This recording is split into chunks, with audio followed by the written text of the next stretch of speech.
looking 1,000 years old. This is a big, big place. It hadn't looked that big as I remember it. Yes, I admit it's a little crazy how this all came about. You see, I had intended on arriving at my final destination, Bryn Mawr College, before looking for work.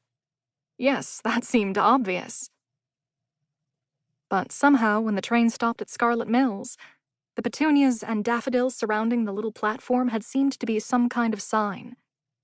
You see, my name is Daffodil. So, in my mind, I suddenly felt like this was the place. Had to be the place. This was my station. And in a rash kind of decision, the type of decision I am prone and enthusiastic to make, I jumped out of the train and onto the petunia and daffodil decorated platform. When I realized the college was farther up the line, I decided to make lemonade and began my search for some kind of job. A summer job.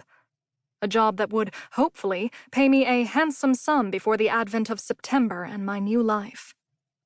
The one with which I'd happily replace my old one. Now, I know I do not get an A for planning here, but somehow, as these things sometimes miraculously do, it worked out. Yes, going door to door, knocking at every address in town seemed like a positively idiotic plan, especially with the June humidity and the bugs swarming around me and not one door opening. And let's be honest, folks, I know some of those people were actually inside ignoring me. But there was a little bit of luck, you see. Just a little synchronicity that somehow led me to the farther reaches of town, even to the outskirts, and to a sweet little stone house up a long, winding road. There were daffodils here, too. So, you see, it was destined. And even though it appeared little at first, as I grew closer, I realized how exactly imposing this home was. I could hear the sound of a conversation inside. Actually, just one side of a conversation. The man obviously being on the phone with someone who must have been extremely talkative, as he couldn't seem to get a word in edgewise.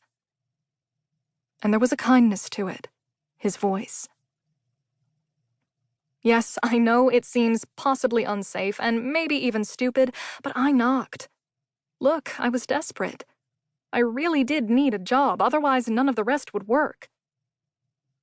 So you see, dear friend, my dreams were fulfilled when the gentle-voiced man, who happened to be a professor, actually did have a summer job for me. A wonderful summer job. A job that utilized my strong suit, which is daydreaming. You see, all I would have to do is watch the house. Apparently, there was some sort of renovation to be done in the back.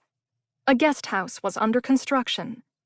Although, let's be honest, you could fit 5 entire families in the first house, but whatever. And the price was not only right, but beyond right. Right enough to pay my entire freshman year room and board, which, combined with my scholarship, would make this academic reality an actual dream come true. I accepted immediately. It was blissful. A moment of kismet.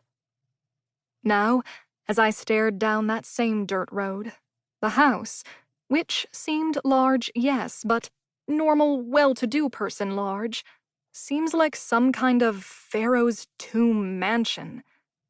And the other houses seem farther away, as though the road were longer somehow. Maybe this was a mistake. I could say I'm sick, I thought.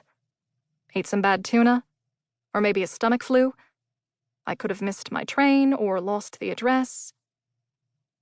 The myriad ways I could get out of this come cascading down through my brain like those ones and zeros in the Matrix.